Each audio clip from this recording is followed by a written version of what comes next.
Hello प्यारे दोस्तों, तो कैसे हैं आप सभी। आई होप कि आप लोग बहुत अच्छे होंगे। प्यारे दोस्तों, आज की इस वीडियो में हम लोग क्लास 10th का माफ करिएगा क्लास 12th का प्यारे दोस्तों फिजिक्स का 70 मोस्ट इंपोर्टेंट वीवीआई क्वेश्चन देखने वाले हैं। जी हाँ दोस्तों, जो कि फिजिक्स का होने वाला है पूरे चैप्टर से संबंधित आज की इस वीडियो में 70 क्वेश्चन देखने वाले हैं, जो कि काफी इंपॉर्टेंट क्वेश्चन है प्यारे दोस्तों।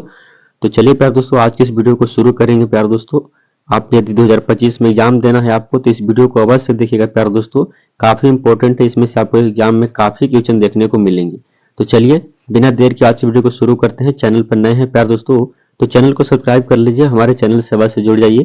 तो चलिए आज का पहला नंबर क्वेश्चन आप लोगों के सामने है प्यारे दोस्तों। पहला नंबर क्वेश्चन देखते हैं प्यारे दोस्तों। आप हमारे चैट सेक्शन में आप लोग उत्तर बताते जाइएगा।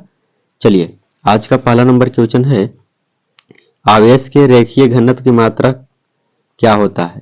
तो आवेश के रेखीय घनत्व का मात्रा क्या होता है प्यारे दोस्तों, आप सभी को बताना है। इंग्लिश मीडियम वाले बच्चे भी नीचे ध्यान देंगे प्यारे दोस्तों।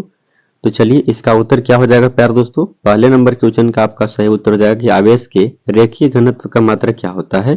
तो प्यारे दोस्तों क्या होता है, सही उत्तर आपका राइट आंसर हो जाएगा प्यारे दोस्तों।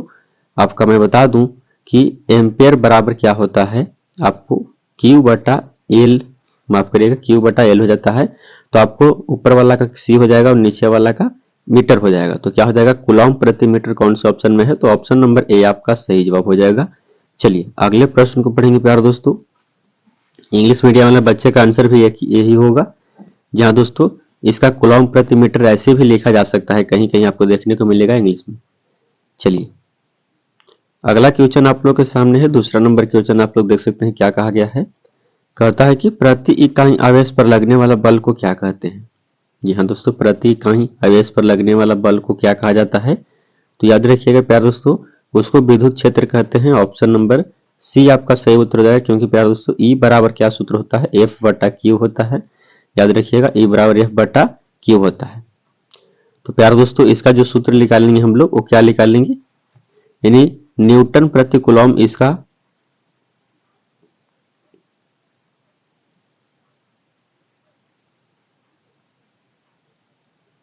अगला नंबर क्वेश्चन आप लोग के सामने है दोस्तों। क्या कहा गया है, कहता है कि विद्युत क्षेत्र रेखाओं से जानकारी प्राप्त होती है। जी हाँ दोस्तों, देखिए क्या कहा गया है। तो क्षेत्र की, शक्ति की, दिशा की और आवेश की प्रकृति, तो इनमें से सभी की आपको जानकारी प्राप्त होती है। तो ऑप्शन नंबर डी इसका सही जवाब। अगला क्वेश्चन देखिएगा। अगला नंबर प्रश्न आप लोग के सामने है। क्या कहा गया है, कहता है कि दो विद्युत आवेशों के बीच लगने वाला बल को नियंत्रित करने वाले नियम को क्या कहा जाता है। तो सही उत्तर क्या हो जाएगा प्यारे दोस्तों, कूलॉम का नियम कहा जाता है। ऑप्शन नंबर डी आपका सही जवाब हो जाएगा। काफी अच्छा क्वेश्चन है प्यारे दोस्तों ये भी। चलिए तो अगला प्रश्न की ओर बढ़ेंगे हम लोग दोस्तों। 4 नंबर क्वेश्चन देख लिए। 5 नंबर क्वेश्चन आप लोगों के सामने है दोस्तों। क्या कहा गया है, 5 नंबर प्रश्न कहता है कि पानी का परावैद्युतांक स्थिरांक होता है। तो पानी का परावैद्युत स्थिरांक ये होता है, यानी 80 होता है। ऑप्शन नंबर ए आपका सही जवाब प्यारे दोस्तों। याद रखिएगा कि इसका जो 2.32 जो होता है प्यारे दोस्तों परावैद्युतांक। देखते हैं, कहता है कि आवेश का बीमा होता है। जी हाँ दोस्तों, आवेश का बीमा क्या होता है। तो प्यारे दोस्तों याद रखिएगा कि आई बराबर जो सूत्र होता है वो क्यू बटा क्या होता है, क्यू बटा टी होता है। तो क्या निकालना है, आवेश का बीमा पूछ रहा है। तो क्या हम क्यू बराबर लिख सकते हैं, क्या प्यारे दोस्तों क्या होगा, आई इंटू टी। तो आई का ए होता है एम्पियर होता है, टी का टी ए होता है। तो देखिए क्या हो जाएगा, 80 आपका ऑप्शन नंबर ए आपका सही उत्तर हो जाएगा इसका बीमा। अगला है प्यारे दोस्तों, अगला नंबर 7 नंबर क्वेश्चन देखिए क्या कहा गया है। कहता है दोस्तों कि इफ साइलेंट नोट का मात्रा क्या होता है। तो फैराड प्रति मीटर होता है। ऑप्शन नंबर बी आपका सही जवाब हो जाएगा प्यारे दोस्तों। इफ साइलेंट नोट का मात्रक फैराड प्रति मीटर होता है। तो ऑप्शन नंबर बी इसका सही जवाब। देखिए अगला क्वेश्चन आप लोग के सामने है। क्या कहा गया है कि जब किसी वस्तु को, जी हाँ दोस्तों, जब किसी वस्तु को आवेशित किया जाता है तो उसका द्रव्यमान तो बढ़ या घट सकता है। ऑप्शन नंबर डी आपका सही जवाब। चलिए तो हम लोग अगला प्रश्न देखेंगे दोस्तों। कूलॉम बल है। जी हाँ दोस्तों, कूलॉम बल है। कूलॉम बल क्या है, केंद्रीय बल है या विद्युतीय बल है या ए और बी दोनों है। तो ए और बी दोनों हो जाएगा। ऑप्शन नंबर सी आपका सही उत्तर हो जाएंगे प्यारे दोस्तों। अगले नंबर प्रश्न की ओर चलते हैं। अगला क्वेश्चन है, किसी संधारित्र की धारिता निर्भर नहीं करती है। तो प्यारे दोस्तों किसी संधारित्र की धारिता किस पर निर्भर नहीं करता है, यही आपको बताना है। तो प्यारे दोस्तों किसी भी संधारित्र की धारिता यानी C बराबर जो हो जाएगा प्यारे दोस्तों वो क्या होगा, तो इप्सिलॉन नोट A और बट्टा हो जाएगा D। जी हाँ दोस्तों, शायद आपको थोड़ा सा दिखाई ना दे रहा हो। तो D बराबर क्या हो जाएगा प्यारे दोस्तों, इसका सही उत्तर हो जाएगा कि प्लेटों के आकार पर, प्लेटों की प्रकृति पर, प्लेटों के आवेश पर, इनमें से कौन से ऑप्शन होंगे आपको तो बताना है। प्लेटों के आवेश पर ऑप्शन नंबर सी आपका सही जवाब हो जाएगा प्यारे दोस्तों, इस पर निर्भर नहीं करता है। चलिए प्रश्न देखिएगा, अगला नंबर क्वेश्चन आप लोग के सामने है। पिकोफैराड मात्रक है, जहां दोस्तों पिकोफैराड किसका मात्रक है तो वैद्युत धारिता का है। ऑप्शन नंबर सी आपका सही जवाब हो जाएगा।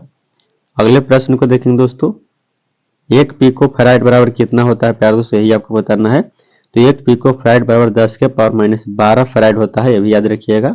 काफी अच्छा क्वेश्चन है प्यारे दोस्तों। तो चलिए अगले प्रश्न की ओर बढ़ते हैं। अगला क्वेश्चन क्या कहा गया है, आवेशित संधारित्र पर कुल आवेश होता है। तो आवेशित संधारित्र पर कुल आवेश 0 होता है, ऑप्शन नंबर का सही जवाब। अगला है कि निम्नलिखित में कौन सदिश राशि है। यहाँ दोस्तों निम्नलिखित में कौन सदिश राशि है, तो विद्युत क्षेत्र की तीव्रता एक सदिश राशि है, ऑप्शन बी आपका सही जवाब। अगला प्रश्न देखिए, कहता है कि विभव मापी से मुख्यतः क्या मापा जाता है, तो विभवांतर मापते हैं, ऑप्शन नंबर सी आपका सही जवाब हो जाएगा। अगला क्वेश्चन देखेंगे प्यारे दोस्तों, धारा एम्पियर से, प्रतिरोध किसे, ओम को मापा जाता है। चलिए मात्रक होता है। अब क्या है प्यारे दोस्तों, चालक के अंदर इलेक्ट्रॉन की गति होती है, यही बताना है कि चालक के अंदर इलेक्ट्रॉन की गति क्या होती है तो अपसरित होता है, ऑप्शन सी आपका सही जवाब। अगले प्रश्न को बढ़ते हैं दोस्तों। चलिए अगला प्रश्न है, विद्युत वाहक बल इकाई है, यहाँ दोस्तों विद्युत वाहक बल जो है वो इकाई है तो वोल्ट की होता है, ऑप्शन नंबर सी आपका सही उत्तर हो जाएगा। अगला क्वेश्चन, अगला नंबर क्वेश्चन है, विद्युत परिपथ के किसी बिंदु पर सभी धाराओं का बीजगणितीय योग कितना होता है, तो कितना होता है तो 0 होता है, धनात्मक होता है, ऋणात्मक होता है, क्या होता है तो सही उत्तर क्या हो जाएगा प्यारे दोस्तों, विद्युत परिपथ के किसी बिंदु पर सभी धाराओं का मान 0 होता है। तो प्यारे दोस्तों याद रखिएगा कि ई बराबर क्या हो जाएगा, ई आई बराबर 0। अगला क्वेश्चन देखिए, विद्युत हीटर में किस तत्व का व्यवहार किया जाता है तो नाइक्रोम का, ऑप्शन डी आपका राइट आंसर हो जाएगा प्यारे दोस्तों। अगला क्वेश्चन देखेंगे हम लोग, प्रश्न की ओर चलते हैं।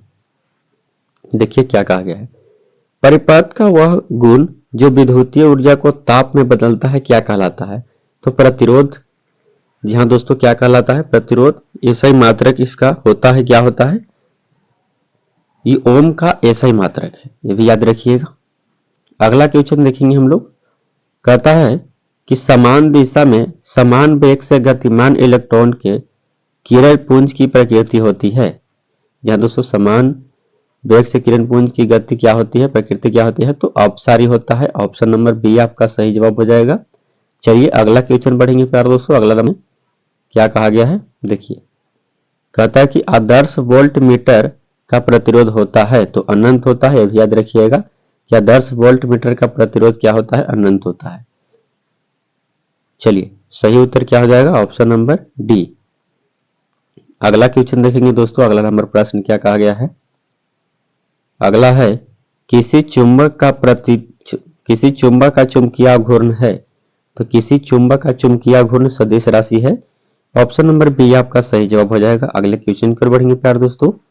अगला प्रश्न चलते हैं, देखिए क्या कहा गया है, चुंबकीय याम्योत्तर और भौगोलिक याम्योत्तर के बीच के कोण को क्या कहते हैं, तो सही उत्तर हो जाएगा प्यारे दोस्तों, बीच के कोण को चुंबकीय दिक्पात कहा जाता है, ऑप्शन नंबर डी आपका करेक्ट आंसर हो जाएंगे।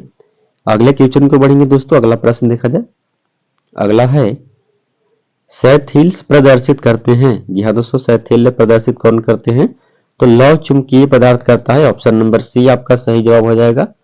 अगले प्रश्न की ओर बढ़ने का प्रयास करेंगे हम लोग। कहता है कि क्यूरी ताप के ऊपर लौह चुंबकीय पदार्थ हो जाते हैं तो अनुचुंबकीय हो जाता है, ऑप्शन नंबर ए आपका सही जवाब। अगला क्वेश्चन देखिएगा। अगला प्रश्न है दोस्तों, डायनेमो की क्रिया एक मिनट। चलिए, डायनेमो की क्रिया निम्नलिखित में से किस सिद्धांत पर आधारित है? तो प्यार दोस्तों यही आपको बताना है। यह विद्युत चुंबकीय प्रेरण पर आधारित रहता है। ऑप्शन नंबर बी आपका सही जवाब। अगला क्वेश्चन देखिएगा। प्रेरण कुंडली एक यंत्र है जिसके द्वारा उत्पन्न होती है, तो उच्च वोल्टता होता है। ऑप्शन नंबर बी आपका सही जवाब हो जाएगा, हाई वोल्टेज। अगला क्वेश्चन देखिए। अन्योन प्रेरकत्व का मात्रक है। यहाँ दोस्तों अन्योन प्रेरकत्व का मात्रक क्या है? तो प्यार दोस्तों अन्योन प्रेरकत्व का मात्रक क्या हो जाएगा? हेनरी हो जाएगा। ऑप्शन नंबर सी आपका सही उत्तर हो जाएगा। अन्योन प्रेरकत्व और स्व प्रेरकत्व दोनों का मात्रक क्या ही होता है। अगला क्वेश्चन है दोस्तों, निर्वात की चुंबकीय प्रकृति का मान होता है। यहाँ दोस्तों निर्वात की चुंबकीय प्रकृति का मान होता है तो शून्य होता है। ऑप्शन नंबर डी आपका सही जवाब हो जाएगा। अगले प्रश्न को बढ़ेंगे दोस्तों। अगला क्वेश्चन है, प्रतिघात का मात्रक क्या होता है? यहाँ दोस्तों प्रतिघात का मात्रक क्या होता है, यही आपको बताना है। काफी अच्छा क्वेश्चन है प्यार दोस्तों कि प्रतिघात का मात्रक ओम होता है। ऑप्शन नंबर ए आपका सही जवाब हो जाएगा। काफी अच्छा क्वेश्चन है प्यार दोस्तों, ये भी याद रखिएगा। कमेंट बॉक्स में जो भी उत्तर जान है आप लोग कमेंट में जरूर बताइए प्यार दोस्तों। चलिए अगला है, तप्त तार एमीटर मापता है प्रत्यावर्ती धारा का क्या? तो मूल औसत वर्ग मान होता है। ऑप्शन नंबर सी आपका सही जवाब हो जाएगा। चलिए अगला क्वेश्चन देखेंगे।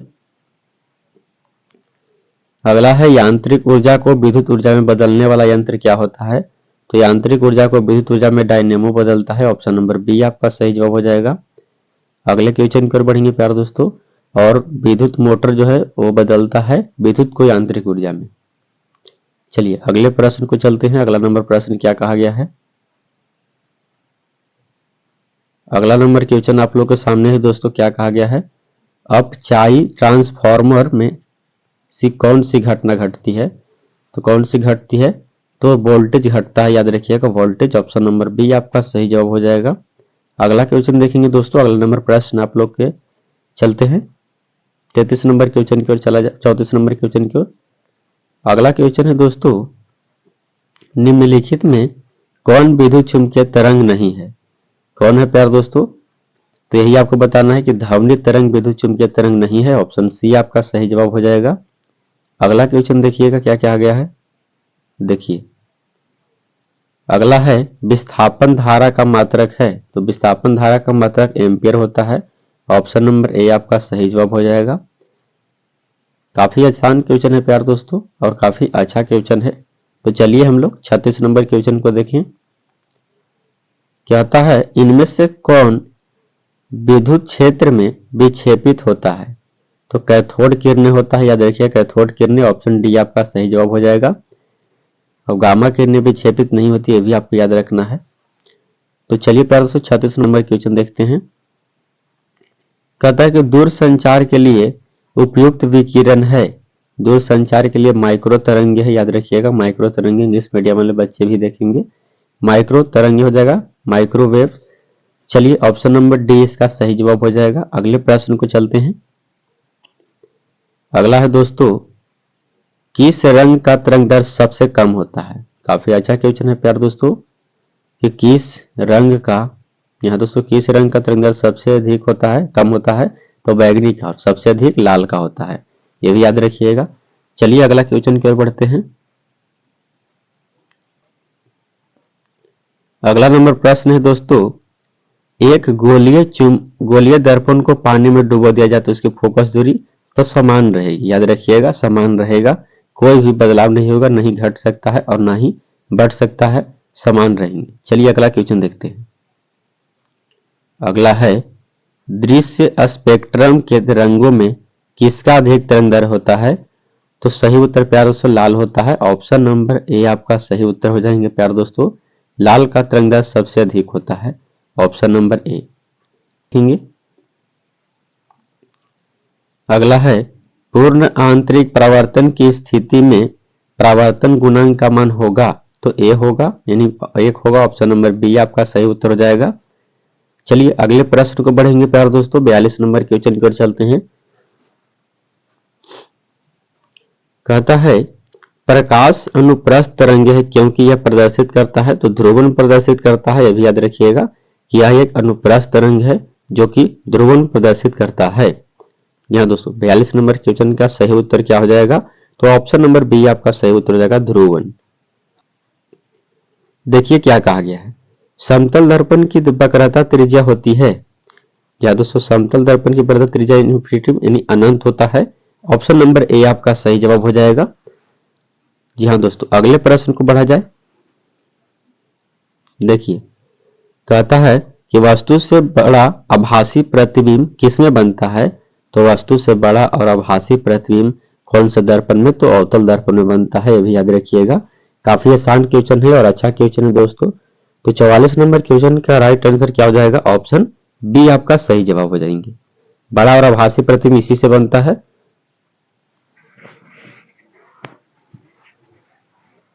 तो चलिए अगला प्रश्न है, निम्नलिखित में किसका अपवर्तनांक सबसे कम होता है। निम्नलिखित में किसका अपवर्तनांक सबसे कम होता है, तो 45 नंबर क्वेश्चन का सही उत्तर क्या हो जाएगा प्यारे दोस्तों, कि सबसे कम जो होता है इसमें अपवर्तनांक जो होगा वो किसका होगा। जी हाँ दोस्तों, तो याद रखिएगा इसका अपवर्तनांक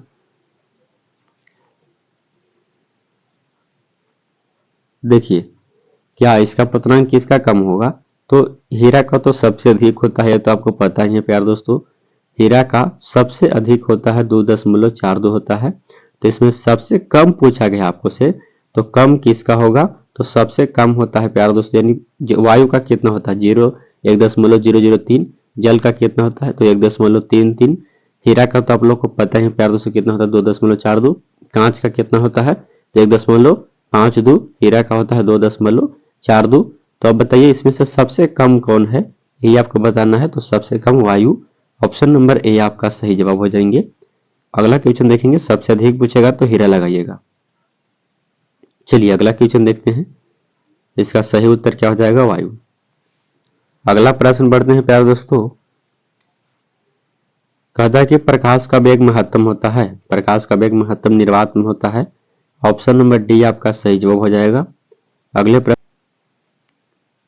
अगला नंबर क्वेश्चन है प्यारे दोस्तों, दो लेंस जिनकी क्षमता, जी हाँ दोस्तों, दो लेंस जिनकी क्षमता -15 डायोप्टर और +5 डायोप्टर है को संयुक्त करने पर संयोजन की फोकस दूरी क्या होगा। तो प्यारे दोस्तों ये भी काफी आसान मैथ है, तो चलिए बताते हैं इसको कैसे बताना है। तो P बराबर सूत्र क्या हो जाएगा प्यारे दोस्तों, P1 + P2। जी हाँ दोस्तों, P1 + P2, तो माइनस कितना दिया गया है आपको, यहाँ पर रख सकते हैं आप लोग P बराबर क्या, तो -15 डायोप्टर और प्लस दिया गया कितना 5 डायोप्टर, तो यहाँ पर 5 डायोप्टर रख दीजिए। शायद दिखाई आपको कम दे रहा होगा, मैं क्षमा चाहूंगा। तो P बराबर कितना होगा -10 डायोप्टर। जी हाँ दोस्तों, P बराबर कितना होगा -10 डायोप्टर होगा। तो P बराबर क्या हो जाएगा, देखिए तो फोकस दूरी आपको निकालना है ना, तो 100/f हो जाएगा सूत्र। तो क्या लगाएंगे, देखिए आपको हो जाएगा प्यार दोस्तों F बराबर यानी 100 बटा कितना आएगा, तो P आएगा, P आ जाएगा गुणन के रूप में, सॉरी बटा के रूप में। तो 10 रख दीजिए, 10 से 100 हो जाएगा, कितना आएगा, तो प्यार दोस्तों F बराबर भी आपको कितना आएगा, तो F बराबर आपको आएगा -10। अब बताइए -10 सेंटीमीटर आएगा, तो -10 सेंटीमीटर कौन सा ऑप्शन में, तो ऑप्शन नंबर बी आपका सही जवाब। अगला क्वेश्चन है, प्रकाश के रंग का कारण है। क्या दोस्तों, प्रकाश के, एक मिनट रुक जाइए, देखिए तो क्या है इसका रंग कारण, इसकी आवृत्ति। अगला क्वेश्चन देखिए क्या कहा गया है, प्रकाश वर्ष किस भौतिक राशि का मात्रक है, तो दूरी का है। ऑप्शन नंबर ए आपका सही जवाब हो जाएंगे प्यार दोस्तों। अगले प्रश्न को बढ़ेंगे हम लोग, अगला 50 नंबर क्वेश्चन की ओर चलते हैं। दोस्तों वीडियो को लाइक करना नहीं भूलिएगा, चैनल को सब्सक्राइब करना नहीं भूलिएगा प्यार दोस्तों, क्योंकि काफी अच्छा इंपॉर्टेंट क्वेश्चन आज की इस वीडियो में हम लोग देख रहे हैं प्यार दोस्तों, और आपके एग्जाम के लिए काफी इंपॉर्टेंट यह क्वेश्चन है, तो वीडियो को लाइक कर दीजिएगा। अगला क्वेश्चन है, व्यतिकरण की घटना का कारण है, तो कालांतर है, याद रखिएगा। ऑप्शन नंबर ए आपका सही जवाब हो जाएगा। अगला क्वेश्चन देखिएगा, किसी बिंदुवत स्रोत से परिमित दूरी पर तरंगार्घ होता है? तो प्यारे दोस्तों अगला गोलाकार हो जाएगा। ऑप्शन नंबर ए आपका सही उत्तर हो जाएगा। चलिए अगले प्रश्न को बढ़ते हैं।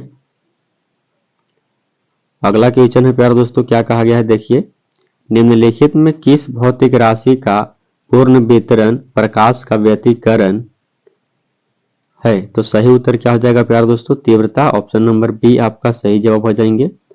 अगला क्वेश्चन देखिए, फोटो सेल आधारित है। यहाँ दोस्तों फोटो सेल किस पर आधारित होता है? तो आपको बताना है कि फोटो सेल किस पर आधारित, तो प्रकाश विद्युत प्रभाव पर।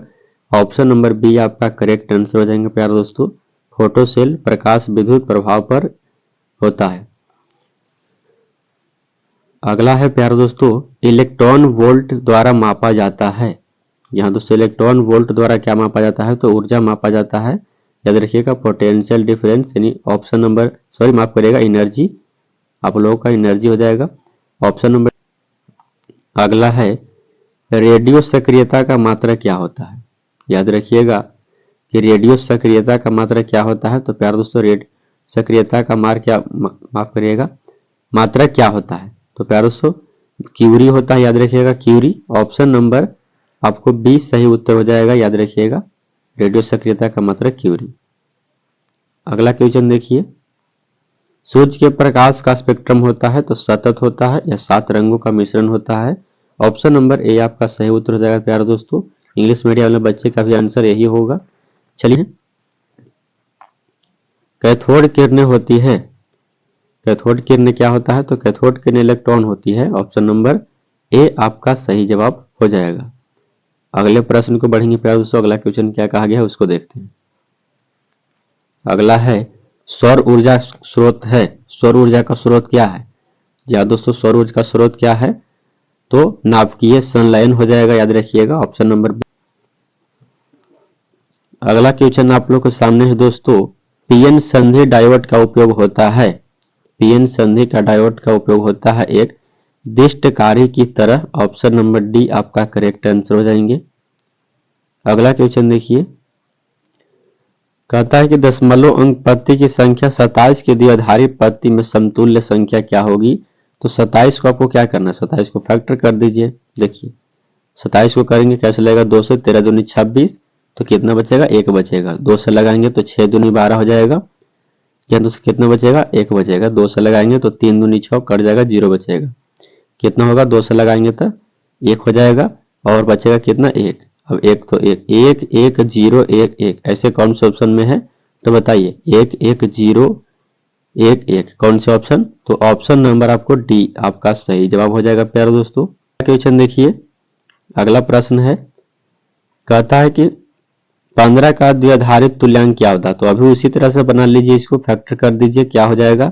2 से लगा लीजिए। इसको काफी आसान है, कई बार पूछा भी जाता है ऐसा क्वेश्चन। 7 दूनी 14, तो 1 बचेंगे तो ऊपर कितना लिखेंगे? 1 लिख देंगे। जी हाँ दोस्तों, 2 से लगाएंगे 3 दूनी 6 बचेगा, कितना हो जाएगा? 1 बचेगा। 2 से लगाएंगे तो एक बार में 2 लगेगा तो 1 बचेगा और 1 1 1 1। बताइए 1 1 1 कौन से ऑप्शन में दिखाई दे रहा है आपको?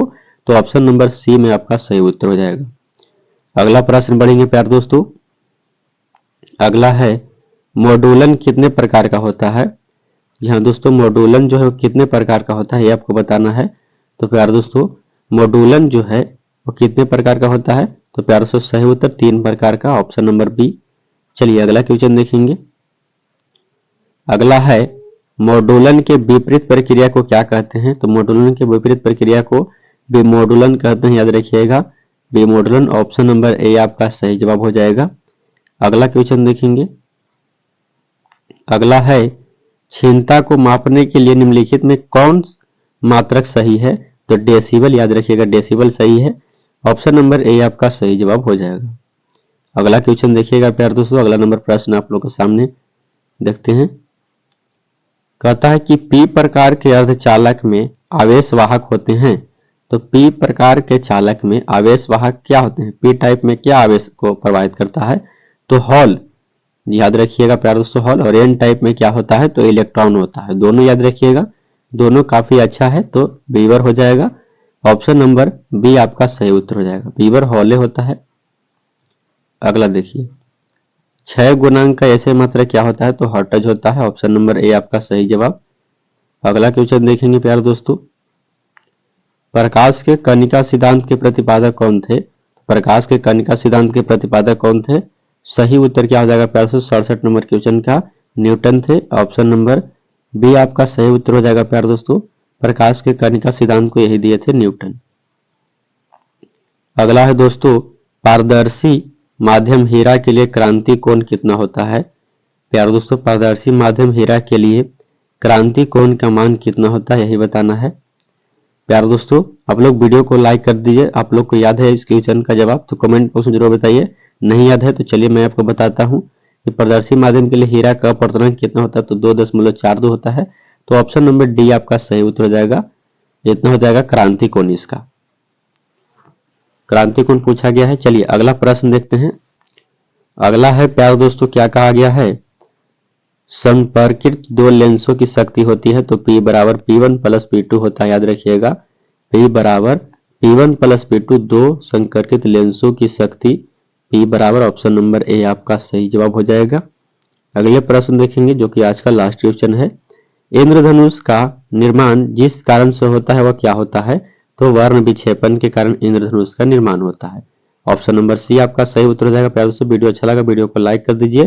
चैनल पर नए हैं तो चैनल को सब्सक्राइब कर दीजिए और दोस्तों के पास वीडियो को शेयर कर दीजिए। यहाँ तक देखने के लिए आपका बहुत बहुत धन्यवाद। चलिए मिलते हैं अगले वीडियो में, तब तक के लिए जय हिंद।